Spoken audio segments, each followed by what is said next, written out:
Good. All right. Good morning, everybody. Welcome to the second day of our final PS&E processing section webinar series. My apologies yesterday. I forgot to introduce myself. My name is David Ramirez, the section director for final PS&E. I may or may not have done that on purpose so that Micah could field all of the questions. But in any case, we'll be going over the addendum and review process today, construction management plans, and the delayed start request and what everything entails with that. We'll be starting off with the addendum and review process. Viviana Lewis and Patrick Sims will be presenting on that. Thank you.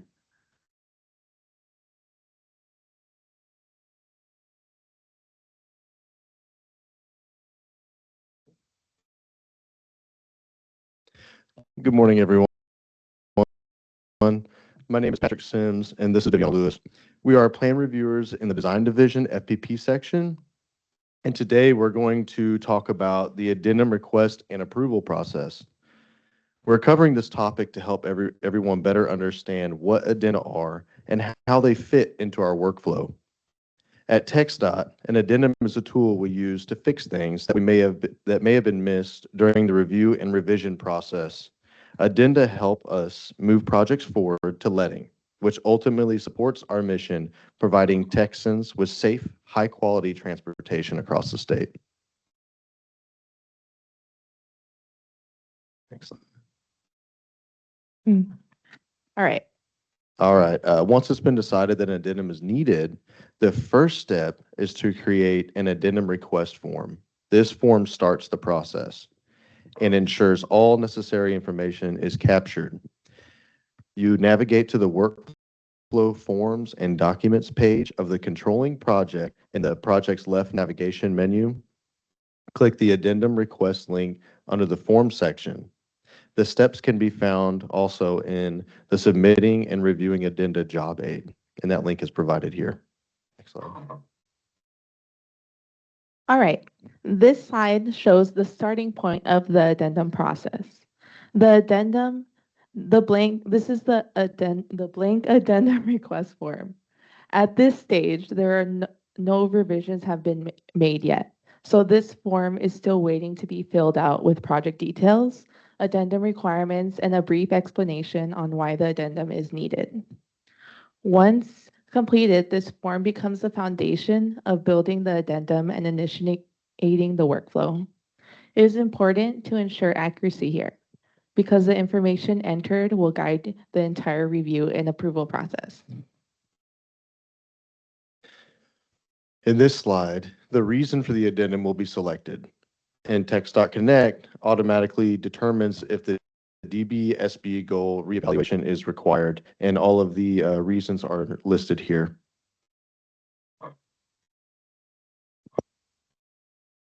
Okay, so after the request form is created, the next step is to build your addendum. You can do this from either the form search or from the workflow page. Click Build Addendum to generate a draft. Keep in mind, this draft hasn't entered the workflow yet. You can build it to capture additional changes, but only when an addendum is processed at one time. If one is already pending, you will see a message at the top of the workflow screen that is showed right here. You will then have an option to save, submit, or cancel the addendum. If an addendum has been returned after the late addendum date, that makes it late. When returning an addendum, it must go through the entire approval process all over again. So keep that in mind when one must be returned. Let's go through the steps. You can save form to generate form ID, submit after final review. If a project is moved to a future letting date, a save addendum must be canceled. If returning an addendum, simply select return on the home page and it will be returned to the original creator. Once submitted, the addendum request form enters an automated workflow for review and approval. You can track its status in several places: the workflow page, form search, or the letting proposal history. The system will show whether the addendum is in draft, submitted, or completed status. So you always know where it stands. After the form is submitted, the addendum goes through an approval process. On the district level, it begins with the person who submitted the addendum and ends with the district engineer who gives the final district approval. It must make it through that process entirely before it can make it to us at the division level. For the addendum to not be considered late, it must be approved by the district engineer before 5 p.m. on the deadline. And it is recommended to monitor the addendum in the approval process to avoid missing any deadlines or having any late addendums. If the addendum is submitted late, it must go through a more detailed approval process, which is shown in the workflow here. To know whether an addendum is considered late, check the dates in the PS&E review and processing schedule. There will be a link to that schedule at the end of this presentation. For statewide projects, the review process involves multiple roles and is considered via email. For district-led maintenance projects, it's typically reviewed by the project manager and the chief engineer. You can click the workflow icon to see who approved what and when, and use the comments icon to view reviewer feedback. If we return an addendum to the district, it must go all the way through the addendum process at the district level. At each one of these steps, comments are required for all the actions that you see here. My group list and my tasks are on the TxDOT Connect homepage. Here you will be able to assign the addendum and perform these actions seen on this slide. Okay, a few key reminders. First, if there is time, try to resolve issues before an addendum is needed. It saves a lot of effort for everyone and avoids delays. Second, if the estimate is changing, include all E&Q sheets in the PC notice. And third, if the general notes are going to be affected, then you must include it in the PC notice and regenerate it in TxDOT Connect. So please send the sheets and add the new general notes when you're submitting the addendum. If you run into any issues with an addendum request form not processing correctly or any other problems, your district TxDOT Connect champion is your first point of contact. They are here to help you troubleshoot and guide you through the new addendum process. If the champion can't resolve this issue, reach out to the design division plan reviewer assigned to your project, and we'll do our best to help with anything that's within our control. All right, so if you were here yesterday, you already saw the schedule many times, and I'm going to show it to you again. So this is the PS&E review and processing schedule for FY 2026. What's highlighted here is the last day before an addendum is considered late. If an addendum is submitted after 5 p.m. on this date, it will require administrative approval, which adds more steps and it takes longer for reviewers to process. Whether the addendum is considered late depends on the date that the district engineer submits it for approval. So even if you submit the addendum before the deadline, it's when your DE approves the addendum, and that's the date, and it will be considered late. So it is important to coordinate closely within your district and ensure timely submission to avoid deadlines. All right, thank you all for your time to attend this webinar. I appreciate your attention and participation. Are there any questions?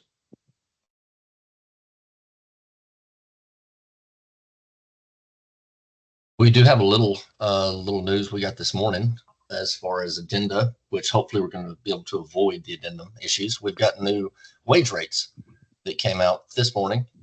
We were trying to get those updated in TxDOT Connect right now. Once they are, I'll send out a message and we'll rerun our proposals and hopefully not have a mass addenda this year. It'll be like the first time in 5 years that I've been here with FPP, and I think that's going to be awesome. Pam, you have your hand up. What would you like to talk about? Really, though, I mean, the addendums start, The addendum starts with any changes to your estimate or spec list.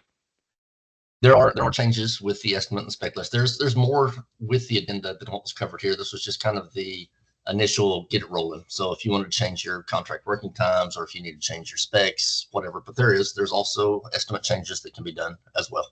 Yes, you are correct.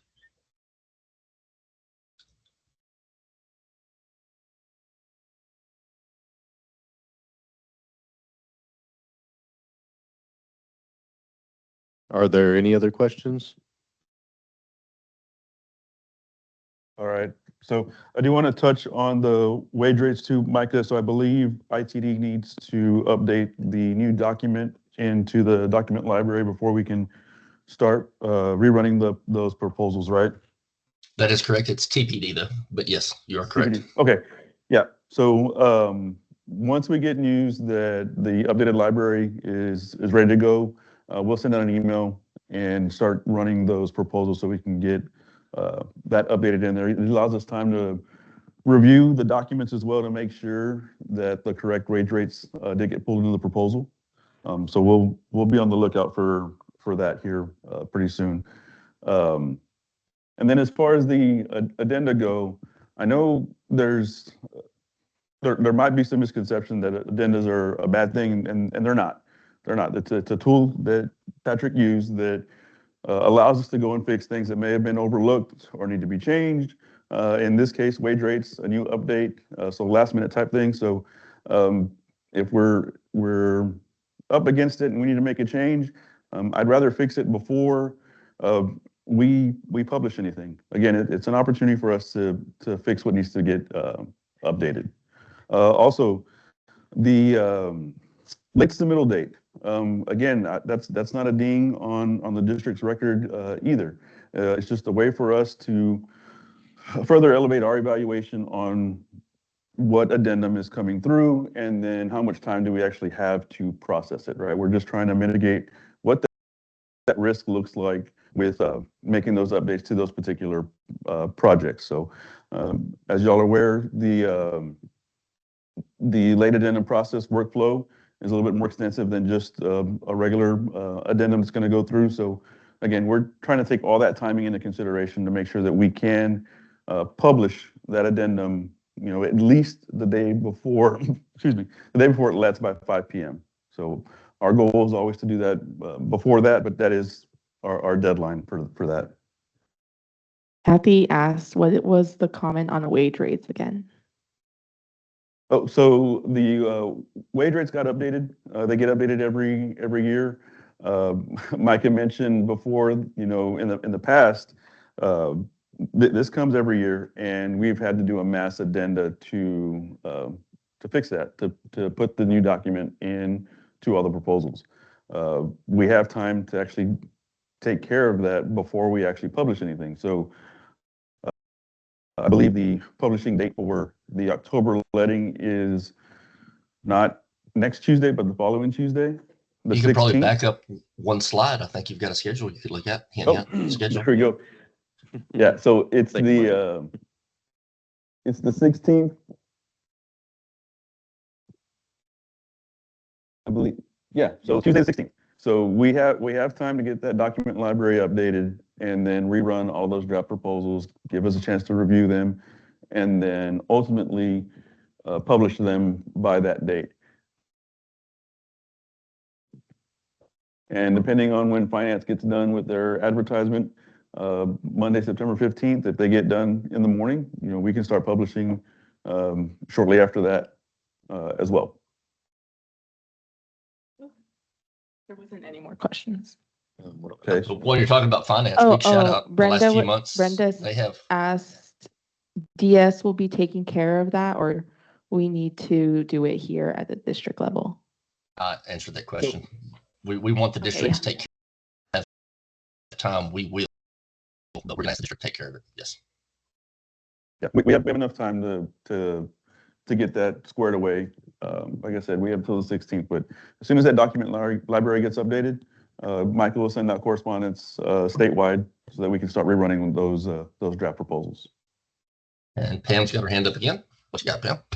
Yes, Pam. Well, I fully agree with the 5-day late addendum because I know that it has to go through a lot of hands up there in Austin. And I remember the days where you turned in before and y'all had to work really hard.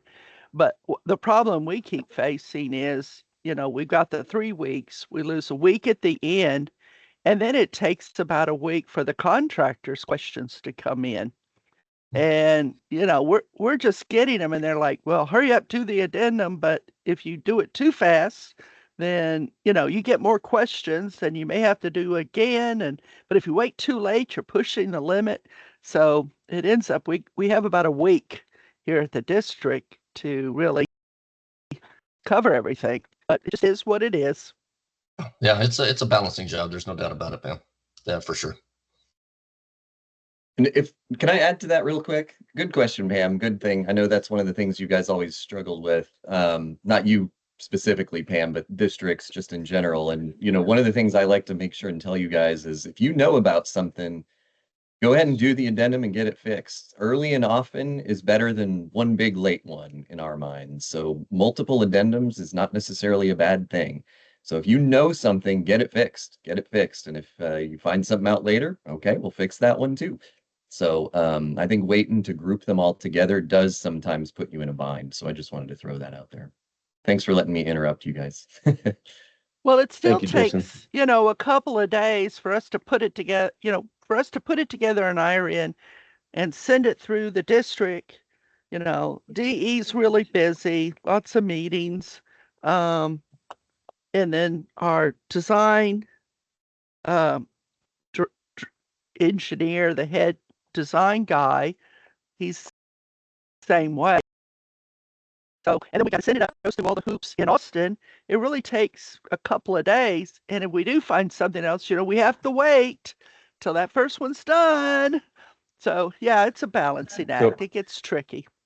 Yeah, so I'm glad you brought that up, Pam. So yes, ideally, and the way the system is set up right now is that if there's an addendum in place, we do have to see that through before we can start working on another addendum. Depending on what that next addendum looks like, there also is a possibility that we can return it to the district and then make updates to that addendum and put it back through the process, right? So there's a couple different opportunities, different avenues that we can take to accomplish it. But again, timing is of the essence. Everybody's time is precious and valuable and limited at that. So we take all of that into consideration when we do receive the addenda, and then obviously with our communication with the district, if something does come up, we can sometimes return it if it makes more sense to go ahead and push that one through and submit another one. We can do that as well. We do have a few options at our disposal.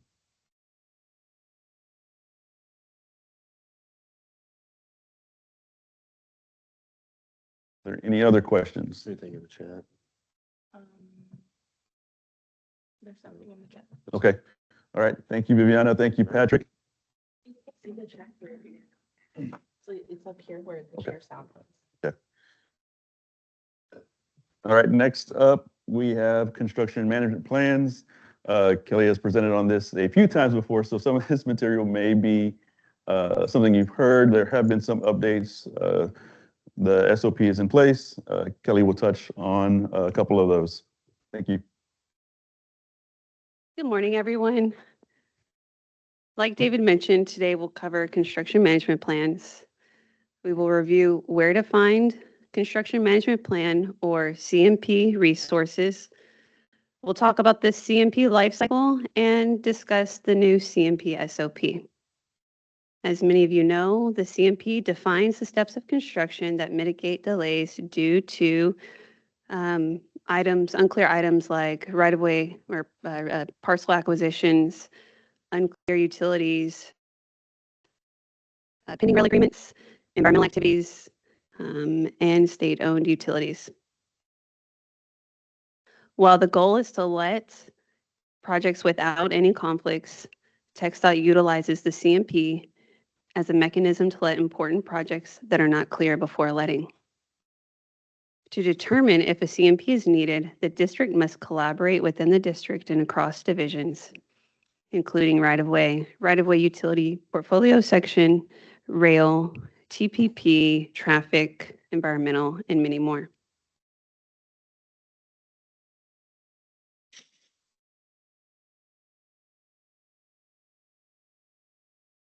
So right off the bat, let's go over construction management plan resources.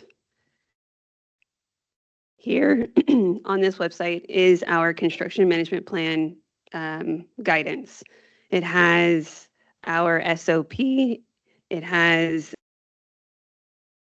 certification template, a sample CMP that follows the new SOP. If you have your TxDOT phone, you can scan the QR code and it'll take you to the website itself. We also have a best practices document and certification guide. This is really useful to, you can share the certification guide maybe with your consultants if they need to know exactly what goes into each cell in the certifications. On this site, we also have the link to our CMP SOP webinar recording that we held in July, if you missed that. And as a reminder, the CMP SOP is effective starting with the January 2026 letting. All draft certifications that are due today must use the new certification templates.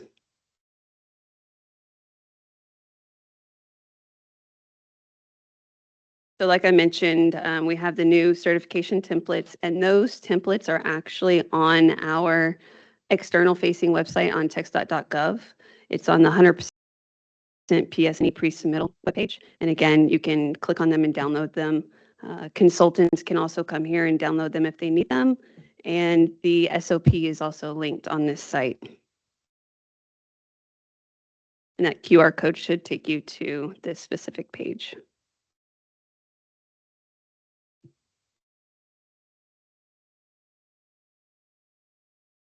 Now that we know where to find the resources related to CMPs, let's briefly discuss the CMP lifecycle, starting with PSNE development. Here, it's very important to identify our conflicts early, around 30% PSNE, and then at 60% PSNE, we're mitigating those conflicts and the risk associated with them through our TCP and our schedules. At 90%, we're finalizing our CMP package. 4 months before letting, districts submit their draft certifications to the design division. These draft certifications are used to determine if a CMP will be needed and used in our critical projects meeting. This meeting is a review of all statewide construction-let projects on the next 3 months letting schedule and allows for the identification of projects that may pose a risk to be ready to let. Moving on, 3 months before letting is when the CMPs are due to design. These CMPs are those that require TxDOT administration review and approval. It's important that districts submit these CMPs complete and on time so that we can maximize our time to review. Our goal is to have the CMPs reviewed and ready for the approval process before the PSNE is due the following month. If the CMP is approved, the project moves through the letting process and onto the construction phase. And in construction, we design division collect the actual clearance dates. And if you're not familiar, we have a plan versus actual dashboard that compares the planned and actual dates and kind of displays the type of performance we have any given letting month or fiscal year.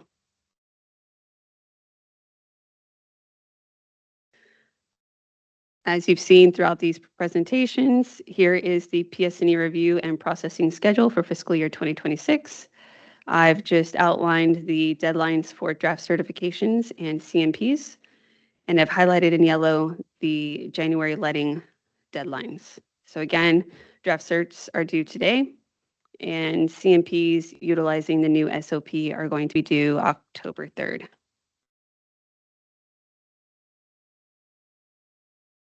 If there are any districts that would like for me to review the new CMP format before the October 3rd deadline, just let me know and I'm happy to help.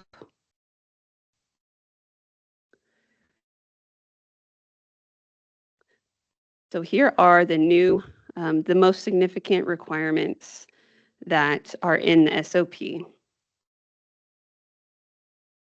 Starting with a CMP is going to be required when any conflict clears after letting. If your certifications are not all clear, that project will need a CMP. Our second update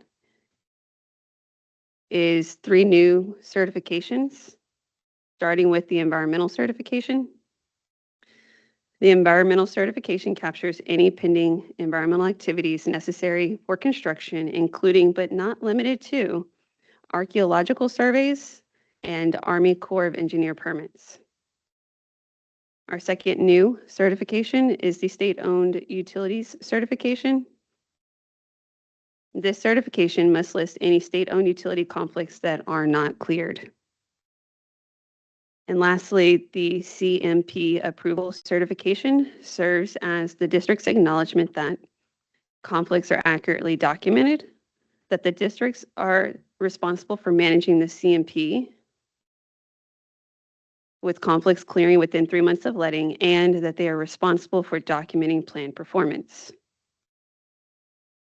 Our third update in the new SOP is that moving forward, we will exclude convenience delays from buffer calculations. Since convenience delays may not be used by the contractor, we cannot count on that time to allow conflicts to clear. Our fourth update requires a conflict layout sheet instead of TCP sheets. This conflict layout sheet depicts all phases of construction, identifies all conflicts at the time of letting, and is included in the plan set for 100% PS&E. And lastly, CMPs will not be required for adjusted grade utilities when adjusted grade utilities are the only conflicts.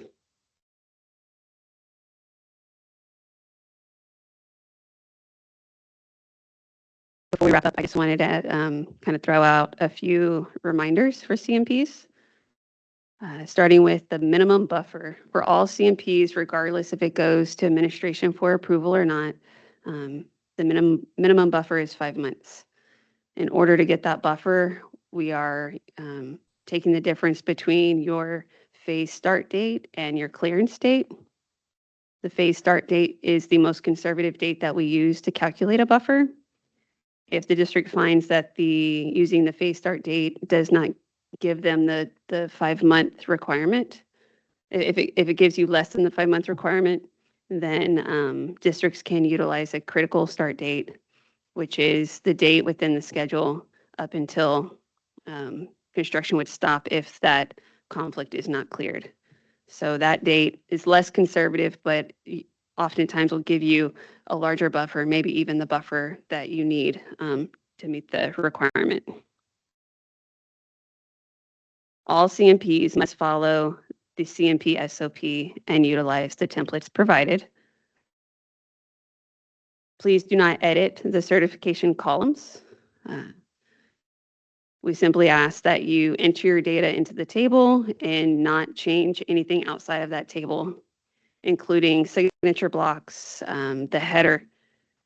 We ask that only the DE and the TP&D director, or, I'm sorry, the DE or the TP&D director sign the certifications. We don't need to see any project manager signatures or consultant signatures on the certification document. And lastly, please submit only one certification file. Any questions?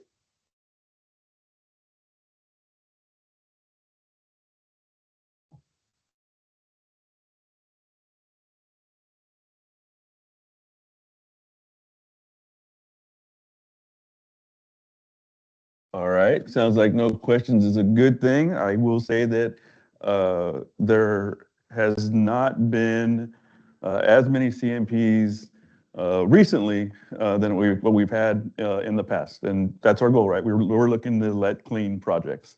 And we're hoping that with this updated SOP that, that's going to help facilitate us continuing on that trend as well. So Kelly, thank you very much on this information. Next up, we do have a question.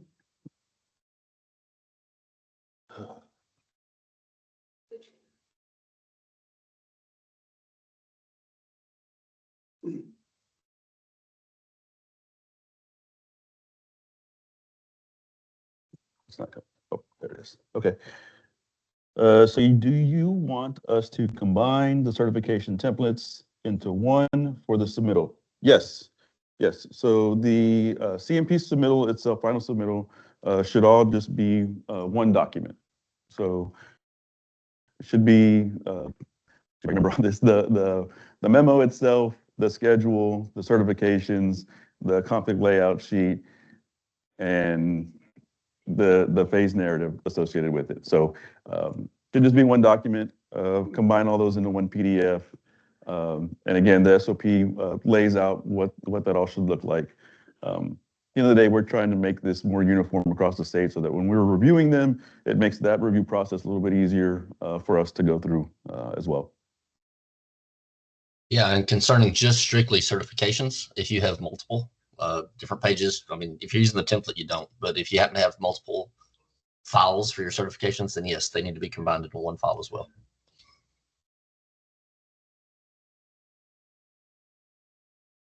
All right, any other questions? All right, next up, we're going to go through the delayed start request approval process. We have Irene and Ines coming up.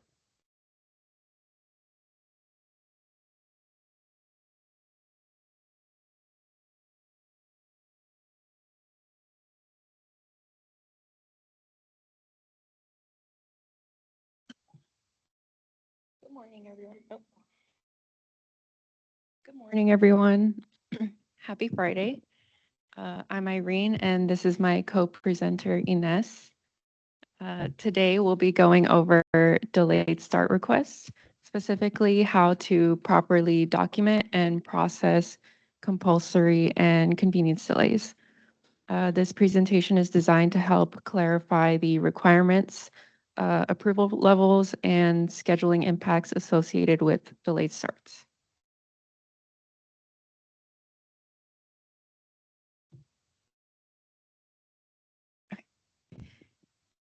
So I'd like to start by walking us through how to specify a delayed start on a construction project. You'll include the delayed start details under item 8 of the general notes, along with the special provision listed in the list supported. When you're preparing the section under item 8, there are a few key details to include. So first would be the number of calendar days before the contractor is expected to start. And typically the options range from 60 to 270 days. Next would be the type of delay, either compulsory, which is fixed, or convenience, which gives the contractor some flexibility. And finally, the reason for the delay. So this could be something like contractor mobilization or material procurement. And a couple of things to keep in mind, if it's a convenience delay of 60 or 90 days, those are issued as statewide use, and anything longer than that will be a one-time use special provision.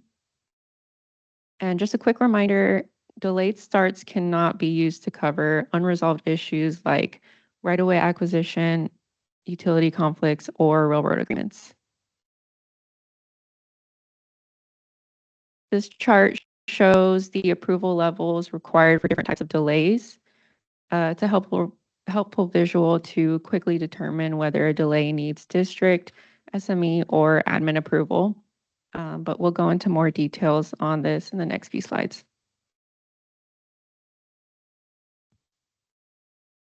Okay, now let's talk about compulsory delays.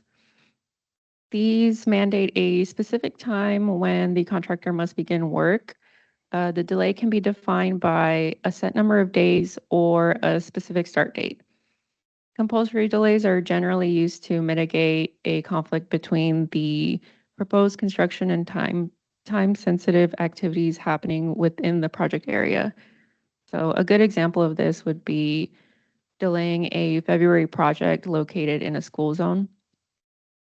And to initiate a compulsory delay, you would submit a request via TxDOT Connect under workflow forms and documents, and final approval will be granted by either the SME for asphalt season delays or admin for all other types.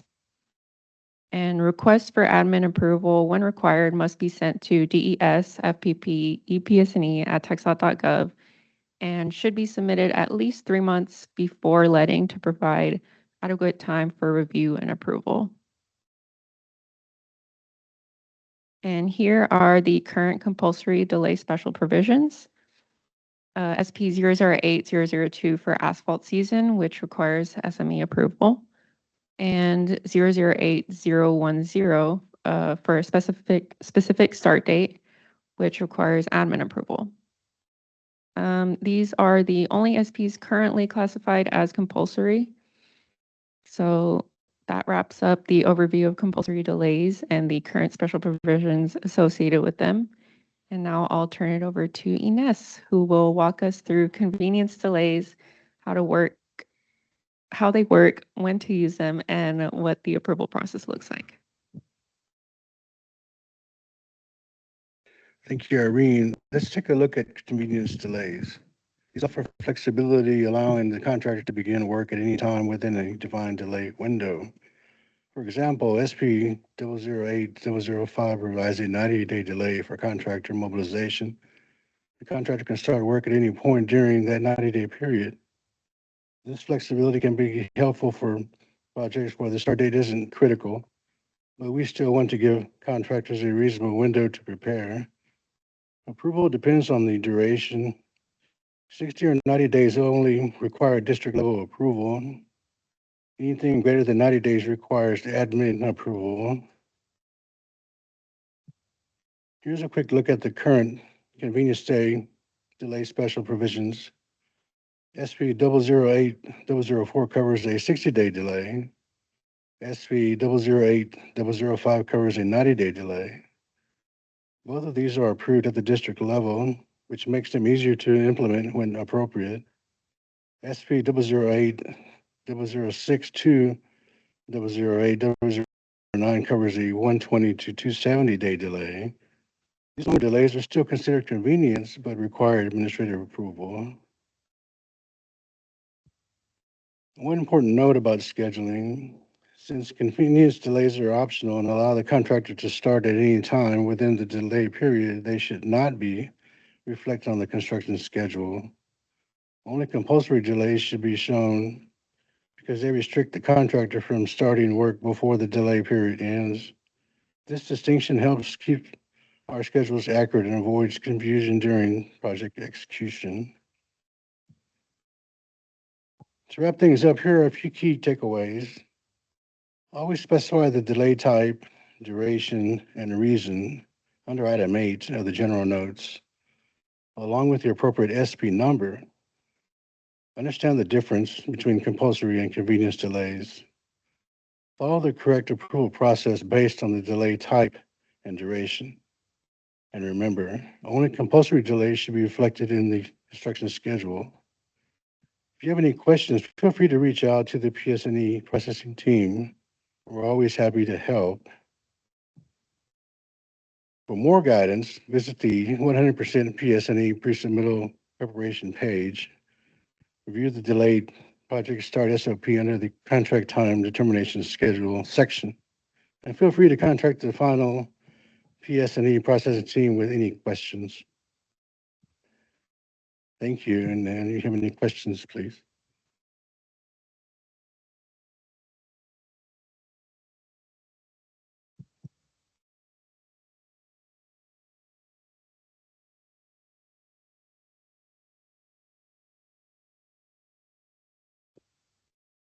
All right. Thank you, Ines. Thank you, Irene. Are there Any questions from anybody online?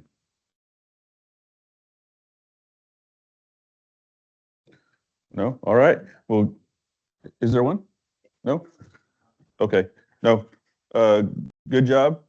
And so we're done with this presentation. We do have one more presentation to go to that was added just recently. We have a special guest with us from the construction division. He's wearing an off-colored shirt over there. But in any case, Eddie Acosta, he has an update to the Buy America Special Provision and the material availability that is along with it.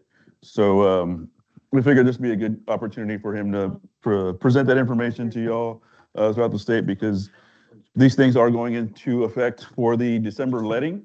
Final PS&E is due to us October 3rd, so a little less than a month away. So he's going to provide some information on some of those updates to what that looks like. You good to go? Yeah. All right. Thanks, Eddie. All right, howdy everyone. Good morning. Thanks for having someone from construction come talk to design. That's nice. All right, so as they mentioned, BABA rules are changing come December. Y'all should expect a change memo to come out probably around September 22nd or so. And that change memo is going to update item 6 for our federal projects or state projects associated with the federal project on our December letting. In those regs, well, here, let's go through the presentation. So the things I'm going to talk about today real quick are the different, the change in rules, right? What that is, what projects it's applicable to, any material availability issues that we need to talk about, and some mitigation options for those.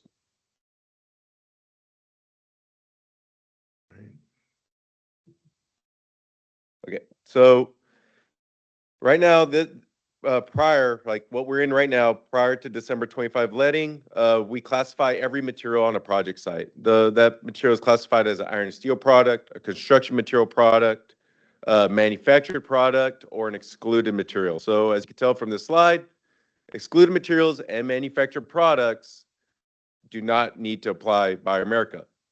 In the future, though, manufactured products do need to apply Buy America. And shown here is the criteria for that. So anything obligated after October 1st of 2025, which equates to our December letting for statewide construction, manufactured products have to have the final assembly done in the United States. Then starting December of next year, manufactured products are going to have the final assembly done in the United States, and 55% of the cost of those components need to be domestic. So, you know, get your crystal ball out, because there's going to be a new change memo next year for these updated regs again. Just like all the other BABA provisions, this applies to projects that are cleared on the same NEPA clearance as a federal project, right? So if you have a corridor with 5 projects, all letting separate times, but one of those projects is federal, then BABA applies to all 5 of those projects. Y'all are familiar with the DES Buy America dashboard that shows Federal Dollar Association. And that's a picture of what that looks like if you haven't seen it, but I'm sure you all had. So, all right, let's go next. Next, material availability. Okay, so knowing that the manufactured products are gonna have a requirement out there, right? The question is, do we have material availability? And what we started doing from construction division standpoint, working with traffic, bridge, MTD, is we are updating the way we do Buy America altogether. And the way we're doing it is if there's an MPL for an item, more than likely for the MPL, we're going to be collecting certifications from a central location, right? As opposed to having the area office go out and ask for certification for every single product that shows up. If it's on the MPL, at the time of testing, we're asking for a document stating whether it is or is not compliant. You know, products do not have to be compliant with BABA to be on the MPL because state-funded projects are treated, you know, different from federal projects, given the whole NEPA stuff, right? But all right, so what we ended up doing was we sent out a certification form probably back in May, and you know, it's continuously going out to everyone on an MPL, telling them, hey, tell us what items are Buy America compliant with final assembly. From there, the MPL owner is tracking how many producers there are and how many producers are saying they are compliant. So that's for us to check everything on an MPL. So what we ended up doing was we got all that data, we put it on a Tableau dashboard, as we put everything on dashboards. So this is the location for the dashboard. I recommend everyone taking a look at this. I do want to note that, you know, this is constantly being updated. It updates every day. And as more information is received, the MPL owner will update the database, and then the Tableau would get updated. So it's a living document is what I'm saying. So let's take a look at that right now. So this is an example of what that looks like. On the far left column, we have an MPL list. So that's the list that we're referring to. The SME is the person that's over that MPL list. The number of products or suppliers on the manufacturer. So that's the amount of total manufacturers on that list. Number of responses. So that's showing that no one has responded to us, meaning they haven't stated they are or are not compliant. So there's a chance, right? But in this case, more likely not. But the next column, we say BABA compliant with final assembly. You know, next year we'll start saying, is it BABA compliant with 55% cost of components? So these columns are blank because I filtered this dashboard to look at things that we haven't got responses for, and anything that we don't have a response for, or there is people that saying they're not compliant, are just putting material availability concerns as a yes. So that's why this dashboard says these items are concerned. And also this material availability notes, it's whatever the MPL owner would like to communicate to you all, they're filling out into this column. And then the last column, I think, is one that means most to every designer, is the bid code associated with those products. So every one of these MPLs is associated with the DMS. That DMS is called for within the standard specification. And so these bid codes that are provided are referencing all the specs that have that DMS in there. There may be a couple that are a little bit different, such as like 680 and 685, where it's more of an installation of the signals, because they may have some extra components in there through reference. But yeah, so what I'm trying to say is this dashboard is telling us what we have and what we have available, what we don't have available. It's also telling us what we may have a shortage of out there. And it is a living document. We're continuously going to be updating it. You know, so I think for our December projects, it might be a little bit difficult, being that y'all are just seeing this right now. But this dashboard will definitely help you in the future projects. All right, so kind of just made a list of things so far on this list that are not currently available. Photoelectric controls, breakaway fuse and non-fused holders, high pressure sodium lamps, and silicone resin paint. So photoelectric controls, we'll talk about how we can handle something like that. High pressure sodium lamps, I hear those are not even called for or used anymore, but we still have the MPL for them. So I'm assuming that we could just switch over to a different product on those. And then of course the silicone resin paint. So these are ones that have one provider. So look at this. These are just people that said that they're compliant. We could get more people saying they're compliant, but at least we have one right now. And what that tells me is that we may need a delay start on this project.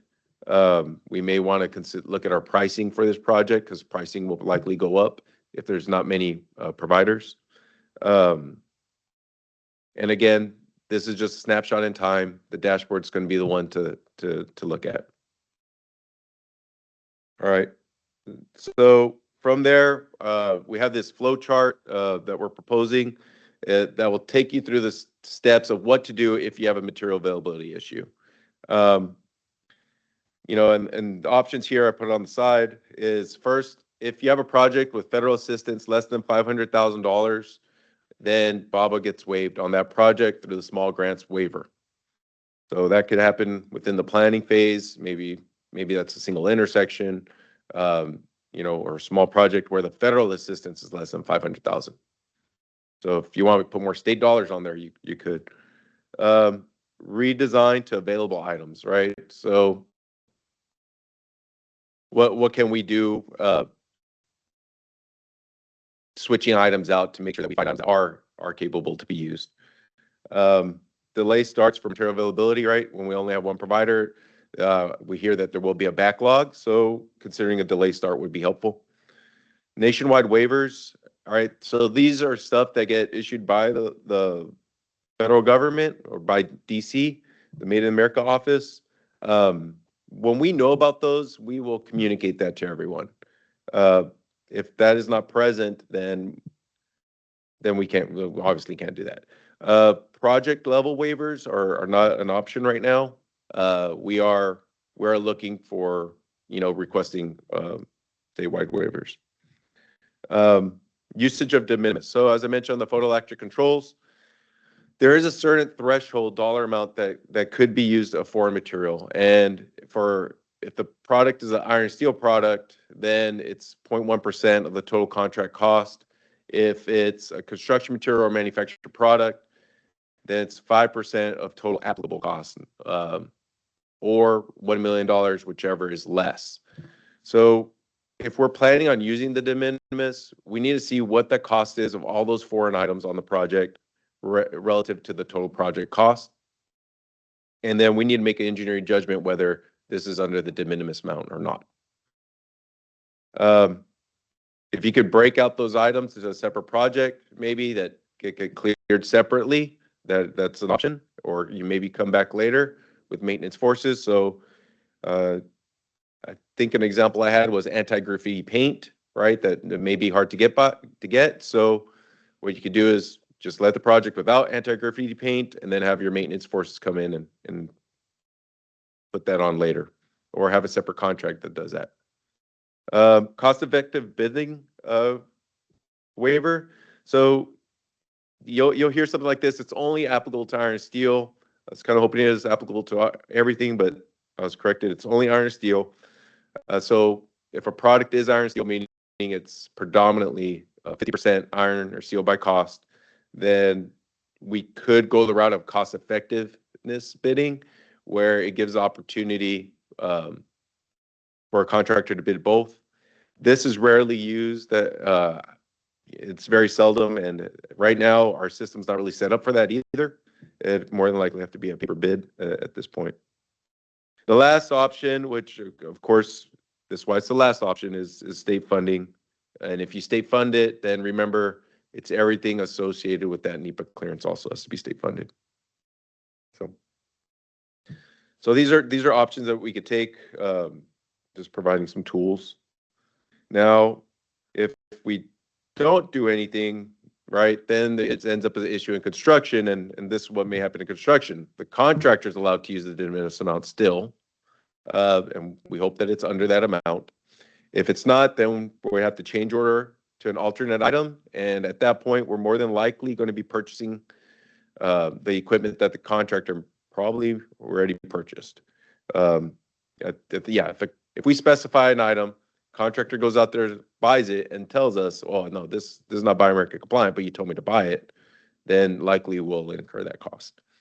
Well, we could remove the associated work item altogether. And then, of course, the last option is, changing the funding of that project, and then the whole corridor also. You could also terminate the project. I think I left that one off, but you could terminate the project. So there you go. Sorry for the Any questions?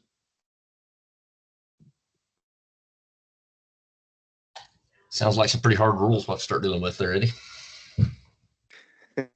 We're working very closely with industry on how we could make sure we maintain compliance and continue to have all our products available. So yeah, but definitely more guidance is going to be coming out with this. We will have some workshops in October for all our contractors and area offices. Believe we may have a design component in there. But yeah, there'll be a lot more education that comes out.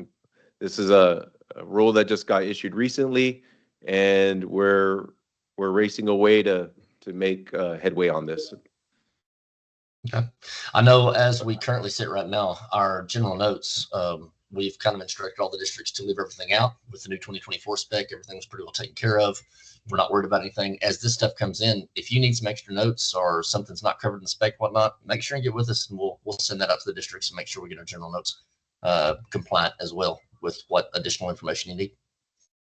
Sounds great. Thanks. All right, Eddie, I have a question. So you mentioned that this goes into effect for the December letting projects, right? Those projects are due to design first week in October, right? So a little less than a month. What's the short-term goal or next steps that you're looking at right now? As far as for December letting projects meeting this requirement? Okay, so we're reading into the rules, the regs on how it actually could be applicable to state-funded projects. But we're working with general counsel to make sure we're okay there. And of course FHWA as well. So there's some clarification that needs as far as applicability. As of right now, we're saying it's going to be all federal projects, all state-funded projects associated with federal project. That guidance may change depending on the interpretation of these regs. But that is still a maybe. So that's one thing that's going on. Another thing we're going on is how materials are classified. So we just got out of a meeting. We talked about high mass illumination kits, right? That have several components. Regs do allow us to identify a material as a manufactured product kit. And when it falls under the kit category, the regs are a little bit not that they're less stringent, but it's basically, I like to say it's IKEA furniture. If you buy an IKEA product and it shows up to your house, and you have to screw everything in and assemble it yourself, that's equivalent to a kit, meaning it comes from a single manufacturer. So there are some items in our construction zones, or in our projects, I should say, that could be qualified as a kit. And if it's qualified as a kit, then the final assembly definition, the manufacturer may be able to feel more comfortable providing a BABA certification. So that's another thing we're looking at. We're looking at definition for manufactured product kits, working with FHWA on that. We are updating all our DMSs. So along with the item 6 special provision that's coming out, all the DMSs will be updated, requiring manufacturers to submit Form 2812, which is our Central Buy America form. We are working with traffic on all the procured items, right, that they put in their purchase order. We're working with local governments on updating the local government specification. We're looking at updating our classification sheet, material classification sheet. I know that's one thing that the spec directs everyone to. We're looking at how materials are classified and if we can make a change there. There's a lot. There's a lot going on with this project. And I'm just rattling stuff off the top of my head. So what is the expectation for a project that's letting in December that has items that are lacking availability domestically? So I think that project probably needs to get looked at, right? I think I showed the design options here, right? So if that item is going to be under a de minimis amount, like if it's insignificant in cost relative to the whole project, it's beneficial to probably make that known to the contractor, that they have to use their de minimis amount. I think that might be a benefit there to them, get everyone on the same page that, hey, look, this is gonna be, we found this to be under the de minimis amount. If it could be change ordered out, or not change ordered out, but a redesign, or, you know, done something different, then I'd do that.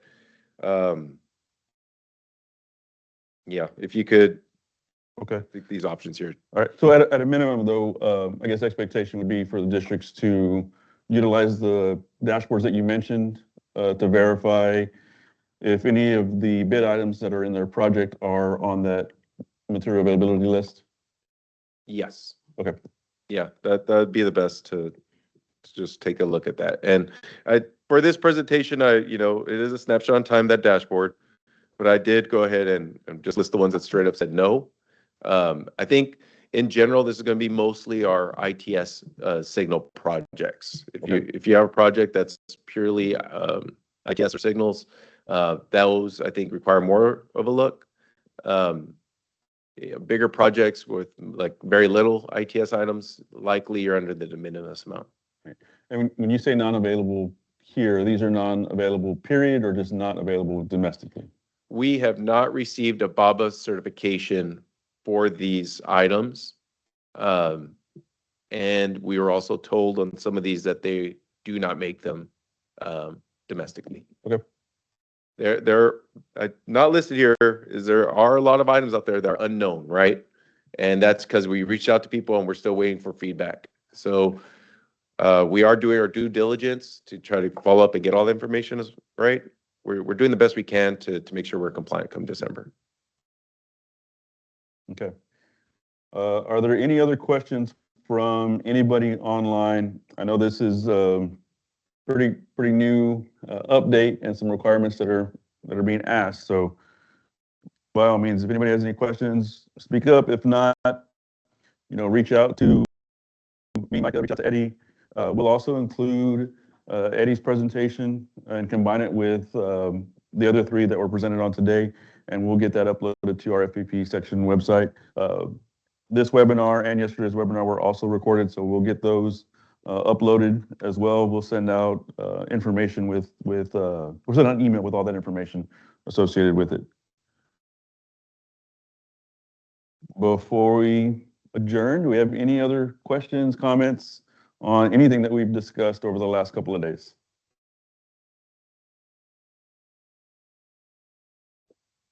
No? Okay. Well, I'll just close with this. And I said it yesterday, you know, we are here to serve the districts. You know, we're here to help y'all. Like I said yesterday, get your projects across the finish line. So if you need anything at all, reach out to anybody here in the FPP staff. Firstly, reach out to your reviewers for your projects, and then we'll get everything squared away so we can move the project forward. Appreciate your time. Have a good weekend. Welcome. Thank you, Max.